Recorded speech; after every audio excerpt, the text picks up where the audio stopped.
You're watching the KOAM Morning News on Fox 14. Right now at 7, our very own Amber Jenkins shares how one Jasper County project could affect potential funding for a new interstate down the road. Also, a local author stops by the Pittsburgh Public Library to share her new book. And we've got some drizzle, some isolated showers out there for some of us. We'll take a look at that forecast, get you out the door coming up. The 4 states' most watched news starts now. Good morning and welcome to the KOAM Morning News on Fox 14. I'm Elise Noe. And I'm Chris Warner, just after 7 a.m. now on this Tuesday morning. It is no longer Monday. No, and it's not Wednesday either, like you thought it was. Man, I was talking about this earlier. I woke up, the alarm goes off. I roll over and I've got a little clock and it has the day on it and it said TUE. And I did like a double check because I swore today was Wednesday. I, for some reason, really thought it was going to be Wednesday today. To be hump day. That's tomorrow. You'll be excited at least. I will be very excited when it's actually Wednesday, but unfortunately not quite yet. So we got some showers out there. We're going to talk about those showers in just a moment and some interstate projects going on. The city administrator of Webb City believes Project Forward 44 will cost Jasper County potential interstate funding. KOAM's Amber Jenkins shares how current projects could have an impact on future ones. Forward 44 aims to improve Interstate 44 through a series of projects widening the interstate, bridge improvements, and replacements. One project plans $31.4 million for roadway improvements near the Fidelity interchange. But when it was originally planned. However, Webb City City Administrator Carl Francis says this project will cost Jasper County potential interstate funding for Freeway 249.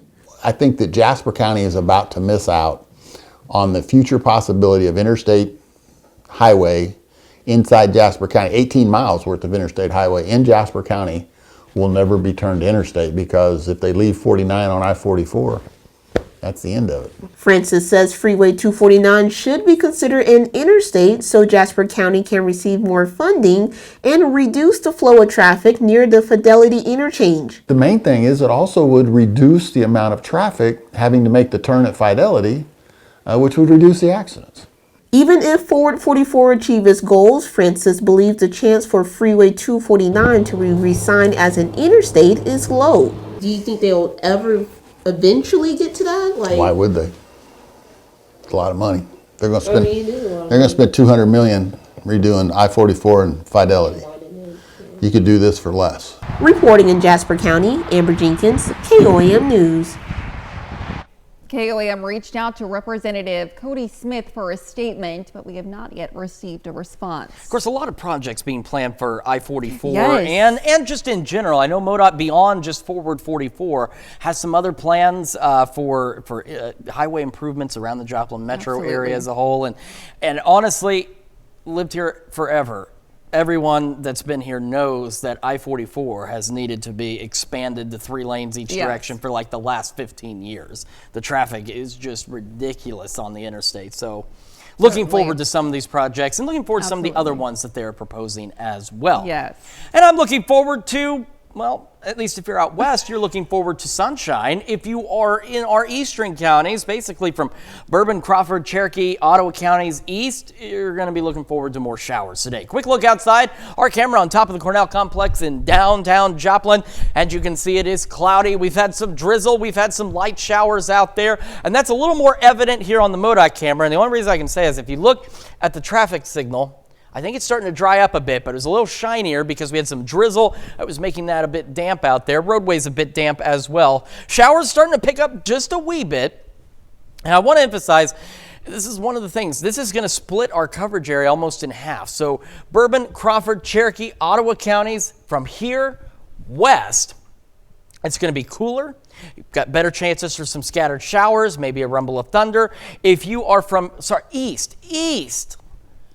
Need more coffee. If you're here east, you saw which direction I was pointing. If you're here west, you're going to clear out. You're going to be a little warmer today. So another look at those showers. Low pressure system rotating through. That's why we're seeing some of these showers across the area. And that's also why they're expected to remain in the eastern half of our area today. Across the region this morning, mid-upper 50s into the low 60s for our temperatures as we head out the door. So again, not a bad start to the day temperature-wise. So again, Bourbon, Crawford, Cherokee, Ottawa counties points east. Isolated showers, maybe a rumble of thunder or two. If you're west of that, you're going to clear out, mostly clear skies, upper 70s, and in the eastern half of our area, low 70s for highs. We do have some additional thunderstorm chances, and this will encompass the entire area, not splitting us in half. We're going to talk about that in detail with your full forecast a little later. Elise? All right, thanks, Chris. The Walmart Supercenter on Joplin's 15th Street has reopened after a gas leak forced the evacuation of the building yesterday afternoon. The fire department responded to a 911 call around 12:30 after people in the store began showing medical symptoms.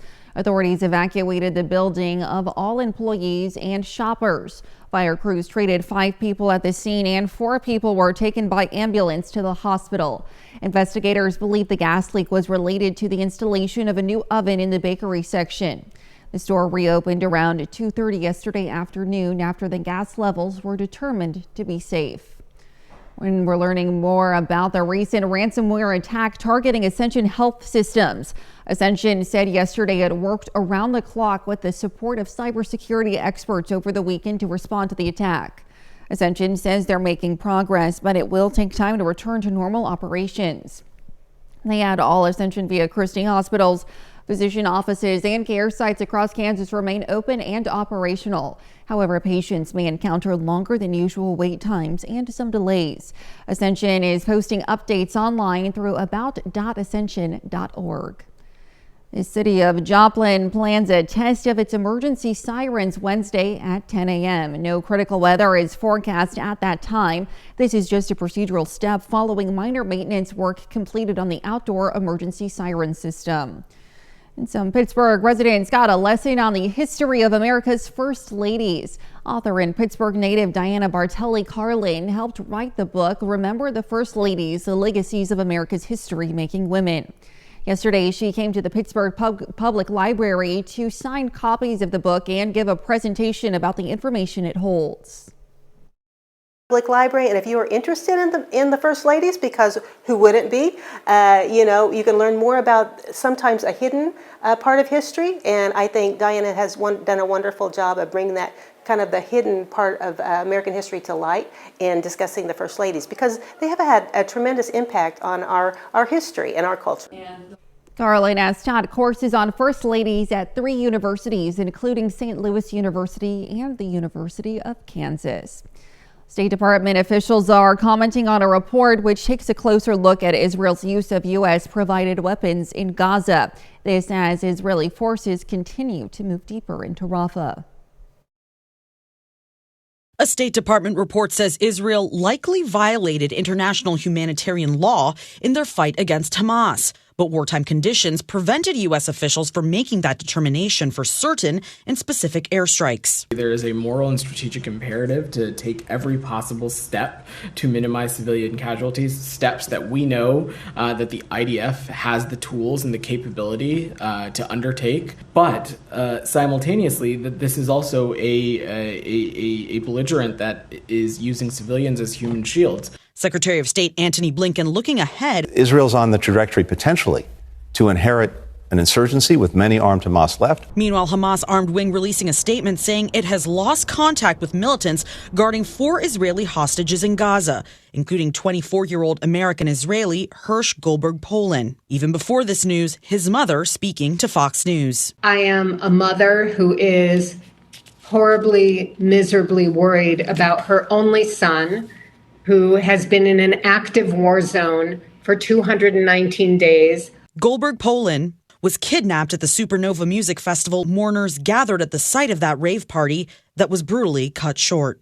I hope they will bring the hostages out and they will stop the terrorism just for themselves too. Aid workers say they are struggling to distribute dwindling food and other supplies to displaced Palestinians in Rafah.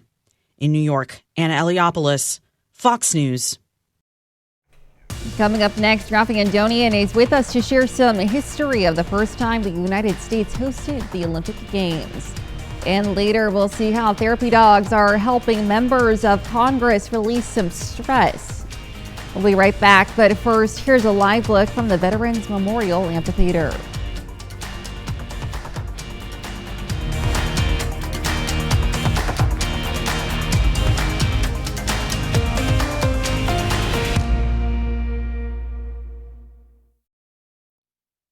At Aaron Saxon Associates, it really does cost you nothing to see if we can help. The Olympics are coming up this summer, but did you know that today is the 120th anniversary of the Olympics being held in the United States for the first time? And it happened not far from us here, taking place in Missouri. Here to share more is celebrity historian Rafi Andonian. Thank you so much for being with us this morning. Of course, great to be here on the anniversary. Yes. As you point out, 120 years ago, exactly. How cool is that? Yes. So talk to me, how did the first American Olympics end up in Missouri?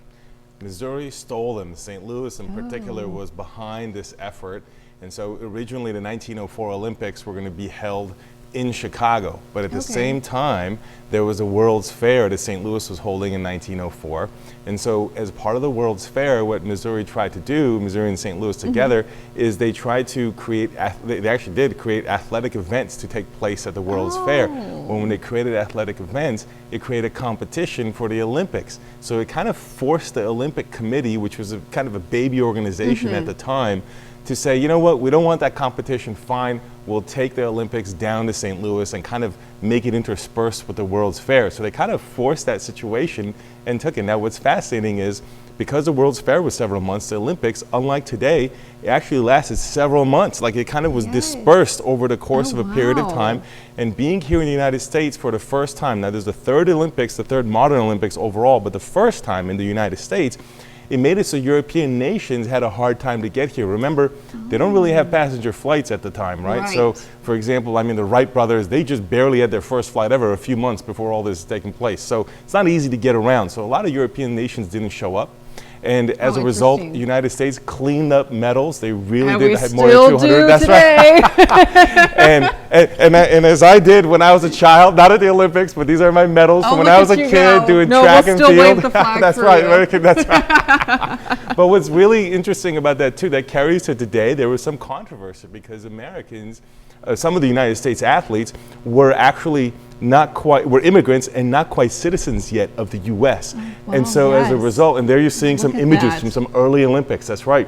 And what's funny about that is that because they weren't quite citizens of the U.S., some people thought the medals should be attributed to European countries, even though they were U.S. residents, but not quite citizens.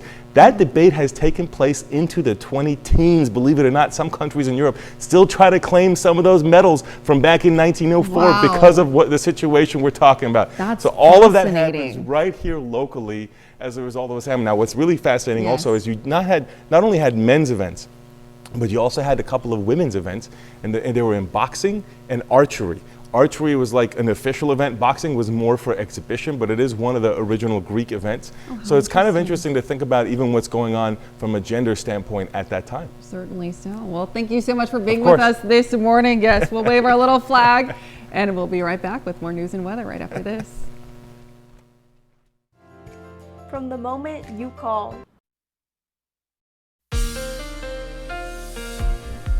Welcome back to the KOAM Morning News. It is coming up on 7:18 on this Tuesday morning. We've got those isolated to widely scattered showers out there. And again, these are primarily going to be, say, from Bourbon, Crawford, Cherokee, Ottawa counties, and points east. Out to the west, probably won't see much of anything today other than eventually some clearing skies out there. So let's take a closer look. We got this cell right by Stockton. So picked up on some rain, probably going to become a little thunderstorm, and there's that chance for an isolated thunderstorm or two. The good news is today we're not looking at any kind of threats for strong or severe storms at this point. Got this line of showers right along southeast of Lamar, stretching to the northwest of Carthage and north of Joplin. A few showers Crawford and Cherokee counties as well. All of this part of a low pressure system that's off to our north and east. It's what brought us the thunderstorms yesterday, including the one that spawned that tornado near the golf course in Branson. And it's going to just bring these showers on a loop back around from the north and northwest. And so again, if you look on the satellite too, starting to see some clearing skies in our western counties, and that's where you're going to be a little warmer for us. All right, an isolated storm or two again possible. Some of this activity and maybe a stray shower or storm in our far western counties, but I do think really anybody west of this point is going to remain dry for today. However, As we go into tomorrow, late evening and overnight, we do have a low-end risk for some strong to low-grade severe thunderstorms. We have that same risk Thursday night as well in our northeastern counties. And the primary concern at this point is going to be with large hail and some damaging wind gusts. But the good news is at this point, the overall severe threat is low. It's not zero, but thankfully it is relatively low. Let's look at the future track and what we're expecting by noon. Again, take a look at the clearing skies out west. Chanute, Parsons, Coffeyville, Veneta, Fredonia, Yates Center.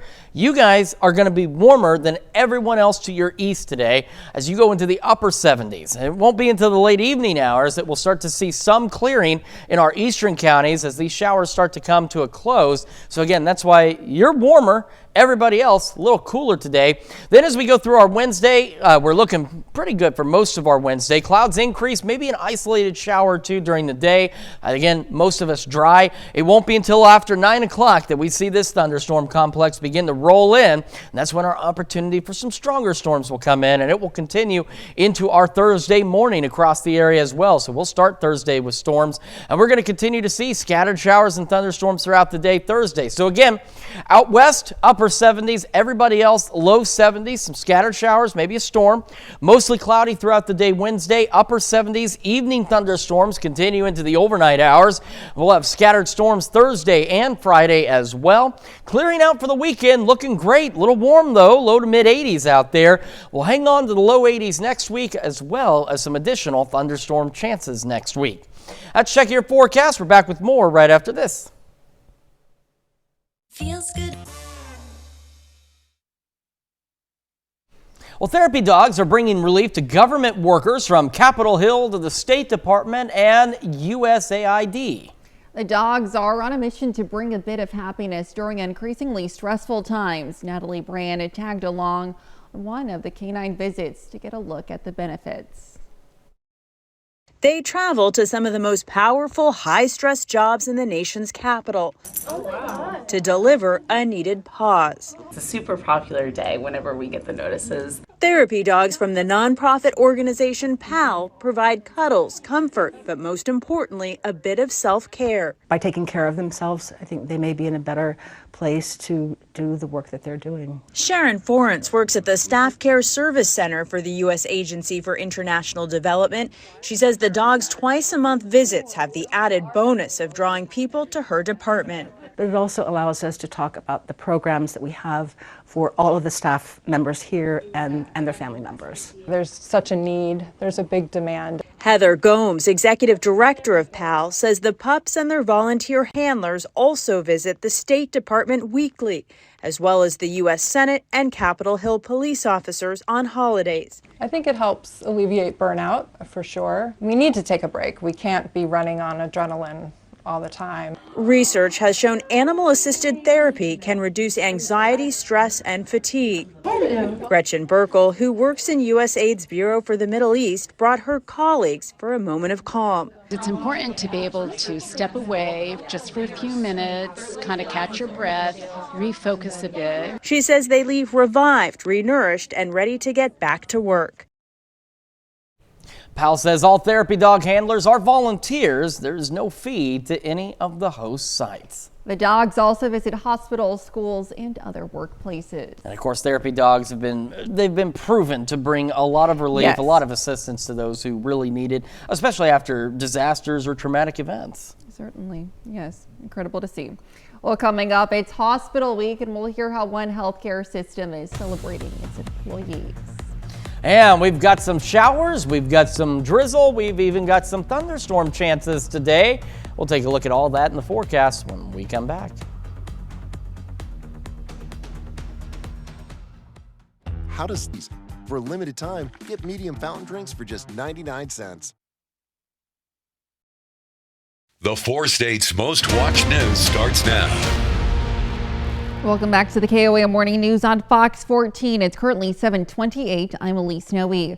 McDonald County, Missouri authorities yesterday discovered the bodies of 2 people who are believed to have crashed their car Saturday morning. Deputies responded early Saturday morning to reports of a crash in Ginger Blue. They searched the area but didn't find anything. Then around noon yesterday, someone found a car covered by debris off the road on Missouri 59. Missouri State Highway Patrol troopers say the bodies of 25-year-old Dane Paulson and 27-year-old Heavenly Williams, both of Anderson, Missouri, were found in the car. The Highway Patrol's major crash investigation unit is still working the case. Bourbon County, Kansas residents will head to the polls today for a special election regarding a new sales tax. The county wants to adopt a 1/4-cent retail sales tax for 5 years. They say the money raised would help establish and operate a new emergency department in the county following the closure of Ascension Via Christi's ER in Fort Scott. If approved, the tax would take effect on October 1st. A Southwest Missouri organization made a donation to help people receive life-saving equipment and supplies. The Jasper and Newton County's chapter of 100 Women Who Care donated $4,200 to the Medical Loan Closet in Joplin. That organization loans out new and used medical equipment to people in need. There's many people who need equipment that is not covered by their insurance, or they can't get it in a timely fashion, so we stand in the gap between what you need and what you can get through insurance. Officials say the donation will cover 4 months of rent for the organization's warehouse. The city of Joplin received praise yesterday for its bookkeeping. The city has been awarded the Government Finance Officers Association Certificate of Achievement in Excellence in Financial Reporting. This means the city received the highest and best opinion on audit and earns an award for excellence in financial reporting. This marks something of a trend for the city as it's received this honor for 33 consecutive years. Freeman Health System yesterday kicked off their celebration of Hospital Week with an all-staff barbecue. Hospital Week is a national celebration in recognition of the 5,000 hospitals, healthcare systems, networks, and others who provide care to their community. You know, it's about serving the employees. They serve the patients every single day. People don't realize that healthcare is actually part of customer service. And so we like to take 1 week out of the year and celebrate them. And so now we're serving back to all the employees that spend countless hours away from their family, giving back to the community. Freeman Health employs more than 300 physicians on staff representing more than 60 specialties. Well, if you've been waiting for Whataburger in Joplin to open, you weren't alone. The burger chain opened their drive-thru yesterday at 11 a.m. with the first 100 in line getting prizes of Whataburger swag. And what a line. As you can see from our drone footage, the line for the drive-thru was considerable. What a wait. Wonder why? Well, Whataburger. What do you think? I think it's our product more than anything. We have a great experience at our restaurants. We have fresh product customized however you want it. Dining room and curbside services will follow in a couple of weeks, and there is a Whataburger opening soon in Webb City as well. Now let's check in with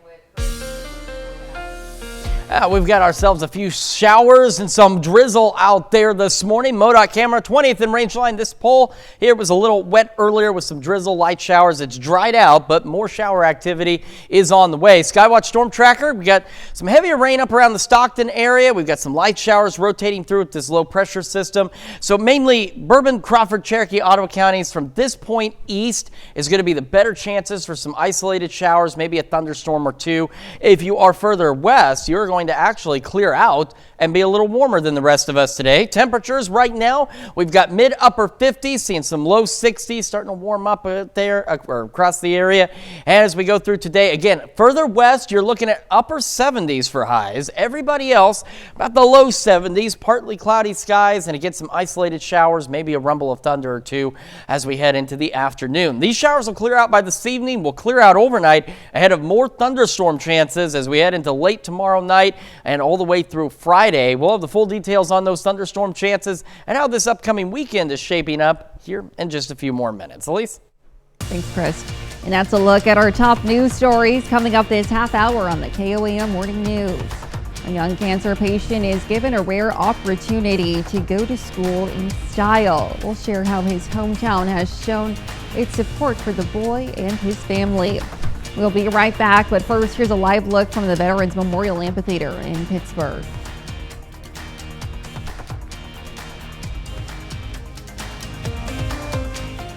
Your car wreck.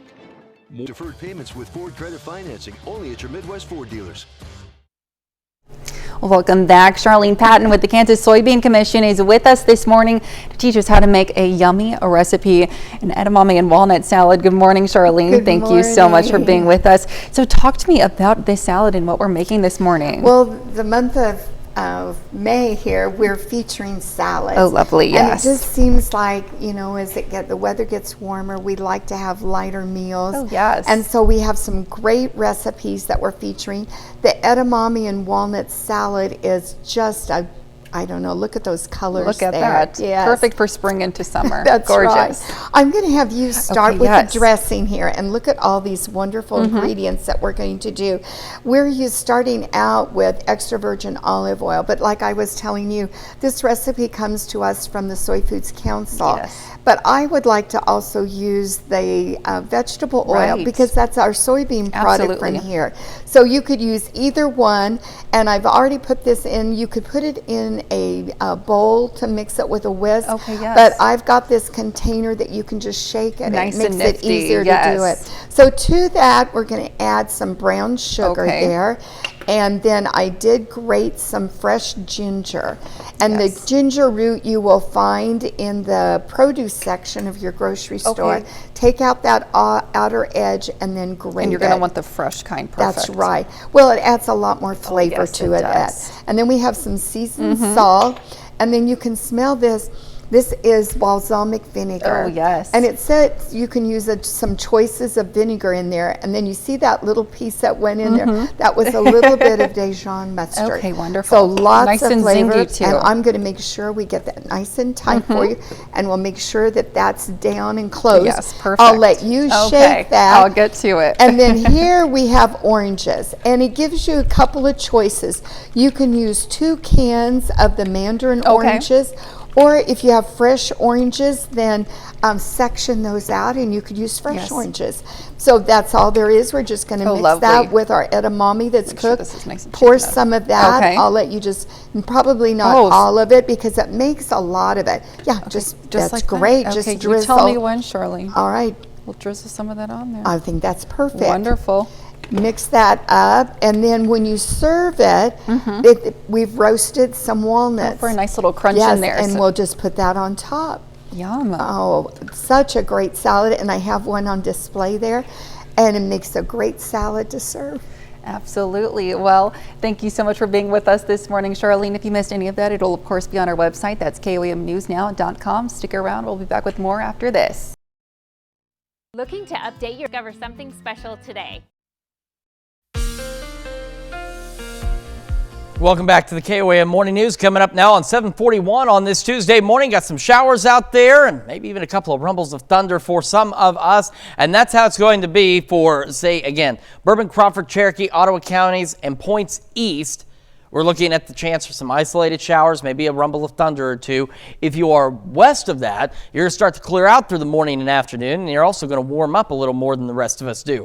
Just had some decent showers coming through Joplin, not showing up on radar, but we're showing up on our cameras at the Cornell Complex, 7th and Range Line, and on the MoDOT cameras as well. Got a heavier shower right over Stockton right now. No lightning with this, but I wouldn't be surprised if we got a little bit of thunder out of that cell there. All of this part of this low pressure system off to our north and east, circling back through. That low pressure is what brought us the storms yesterday and that tornado near the golf course in Branson.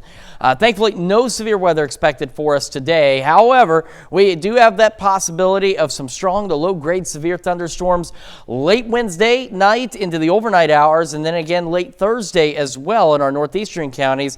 This is for the bulk of southeast Kansas tomorrow, and the primary concerns here for some large hail and some damaging wind gusts. So we'll keep an eye on that, but the good news is the overall severe threat is still relatively low, but a strong or low-grade severe storm will be possible. So again, showers, maybe a rumble of thunder too, will be confined east of 69, along and east of 69. These will start to break up in the evening hours tonight, but out here to the west, where the sun will come out a little earlier and you'll be dry all day, your highs into the upper 70s, and as you go further east, we're talking low 70s for highs. The majority of our Wednesday looks pretty good. Maybe a stray shower or two during the afternoon with mostly cloudy skies, but I do think the majority of us are going to remain dry. It won't be until after about 9 o'clock. Take a look at this complex of thunderstorms. This is where that chance for some stronger storms comes in late Wednesday night, and that'll overspread the area as we head into early Thursday morning as well. So, of course, we'll keep an eye on all of that for you. Here's the look at that rain. I think it may have stopped at this point, but got plenty of raindrops on the camera at 7th and Range Line. 62 in Joplin. Northwest breeze at 7. Temperatures around the region mid-upper 50s and low 60s out there. So not a bad start once again to the day. As we go through the rest of the day, again out west, your highs upper 70s, to the east low 70s, upper 70s tomorrow. Those thunderstorm chances work in late evening. They'll continue through Thursday and into Friday. And then as we head into the weekend, we get a break from the rain. It's also going to be a lot warmer, low to mid 80s out there. And then we'll see additional thunderstorm chances and shower chances next week. Temperatures remaining warm, though, in the low 80s. That's Check Your Forecast. Now we're send it over to Elise with Consumer Watch. All right, thanks, Chris. This Memorial Day could be one of the busiest for travel in the last 2 decades. AAA estimates 43.8 million people will be going at least 50 miles during Memorial Day weekend. This projection is a 4% increase from last year and could make this year's holiday the second busiest Memorial Day in 20 years. The association also projects road trips to break its record of 38.4 million since it first started tracking data in the year 2000. Independent presidential candidate Robert Kennedy Jr. and a political action committee that supports him are suing the tech giant Meta.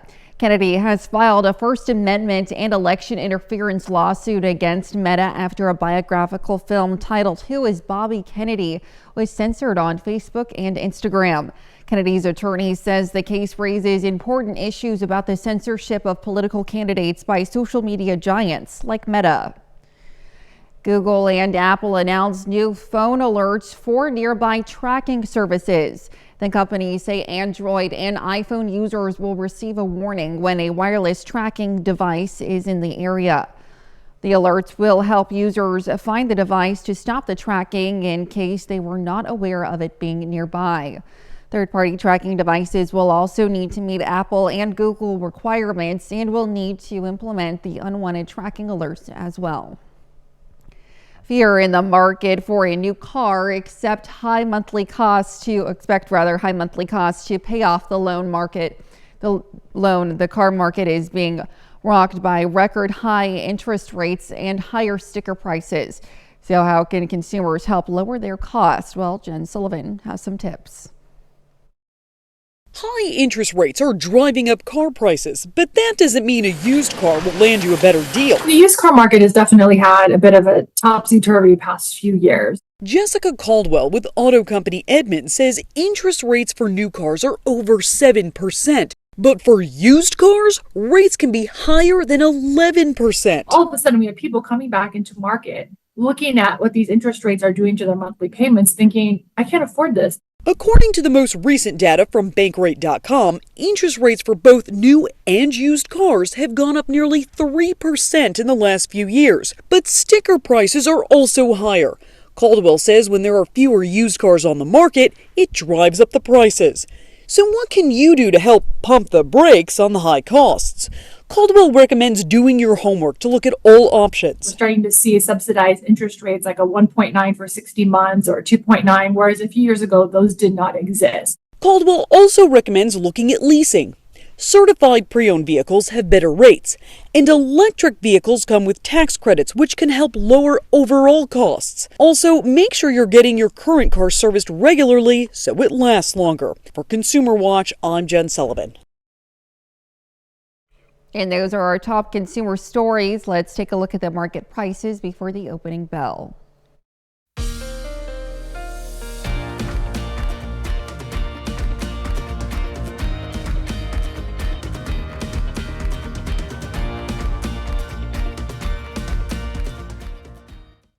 This Memorial. The fire trucks in Hampton, Maine were in action yesterday, but not for an emergency. It was a special occasion for one young man. Joy Hollowell shares what the excitement was all about. All right, let's load up, boys. It was all hands on deck Monday morning at Hampton Public Safety. We are giving a lucky, brave young gentleman a ride to school this morning. He really deserves a hero's welcome to school. This is only for very special individuals, and he truly is a special individual. Main Road North is the starting point. McGraw School will be the end. Are you Colby? How you doing, buddy? I'm Scott. Nice to, you gonna have a ride in the fire truck, huh? All right. 8-year-old Colby Annis is a second grader at Earl McGraw School. It's my first day back to school in 2 months. I had a brain tumor. In March, Colby was diagnosed with a very advanced and very aggressive form of brain cancer. He spent the last 2 months undergoing treatment in Boston. Every night since he's had this tumor, he's told the tumor, get out of my head. I'm in charge. I don't want you here. I want to get back to school. I want to see my friends, and you're bugging me. All right, what do you think? Think it's time to get loud? All right, let's do it. There we are.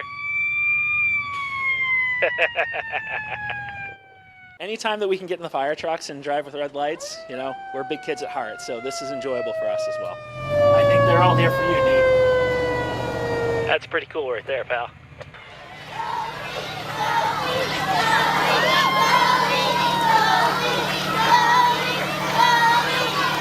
10 days ago, we started a countdown.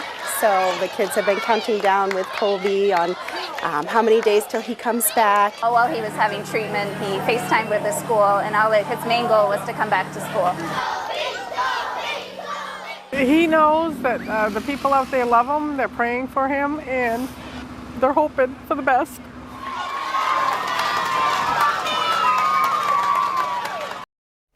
Well, it's great to see the community rally around that young boy and what strength he has, Oh, too. absolutely. Oh, and my certainly an goodness. incredible experience for sure. Absolutely. Well, we've got a few isolated showers out there for us this morning. Taking a look at the Skywatch Storm Tracker, we can show you where some of the heavier rain is around the Stockton area and into parts of southern Barton and northern Jasper County. We'll zoom in a little closer on these showers across the area. And we'll see more of these showers as we head through the afternoon, mainly along into the east of the 69 corridor. So if you are west of this point, probably going to remain dry today. In fact, you'll start to clear out and you'll also be a little warmer than the rest of us.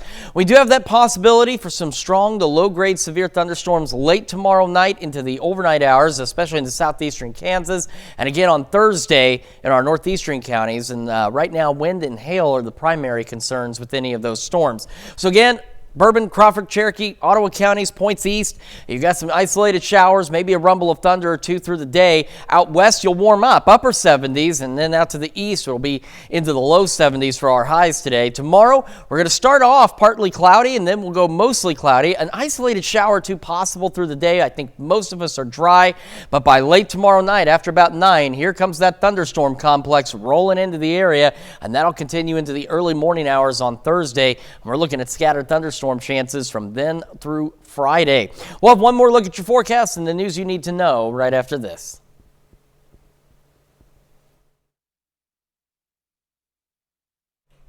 Here's a check of today's top headlines, the news you need to know before you head out the door. Ascension Health Systems announced yesterday that they are working around the clock to respond to a recent ransomware attack. Ascension says they're making progress, but it will take time to return to normal operations. They add all Ascension Via Christi hospitals, physician offices, and care sites across Kansas remain open and operational. However, patients may encounter longer than usual wait times and some delays. The Walmart Supercenter on Joplin's 15th Street was forced to evacuate after a gas leak was discovered yesterday afternoon. Fire crews treated 5 people at this scene and 4 people were taken by ambulance to the hospital. Investigators believe the gas leak was related to the installation of a new oven in the bakery section. The store reopened after the gas levels were determined to be safe.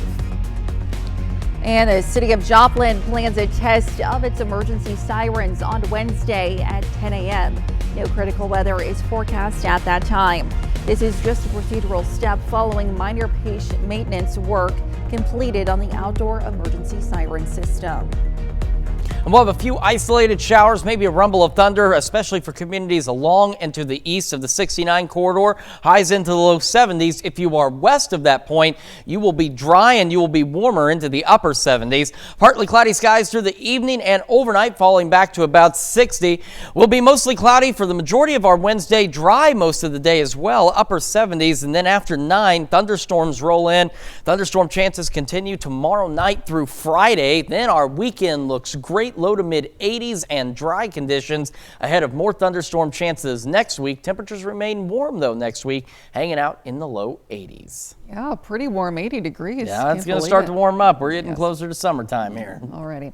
Well, a crowd cheered and took photos as 2 loggerhead sea turtles slowly made their way back into the Atlantic Ocean. One of the turtles needed surgery to repair a front left flipper that had become entangled in fishing line. The other had a fishing hook embedded in his shoulder and went through a round of antibiotics. Their release marked the end of their rehabilitation at the Loggerhead Marine Life Center in Juno Beach, Florida. So lots of excitement for those turtles. I'm sure they're excited to get back outdoors, back where they belong. Absolutely. Well, thank you all so much for letting us put the good in your morning. We'll be back with more news and weather today at noon. Have a great rest of your morning.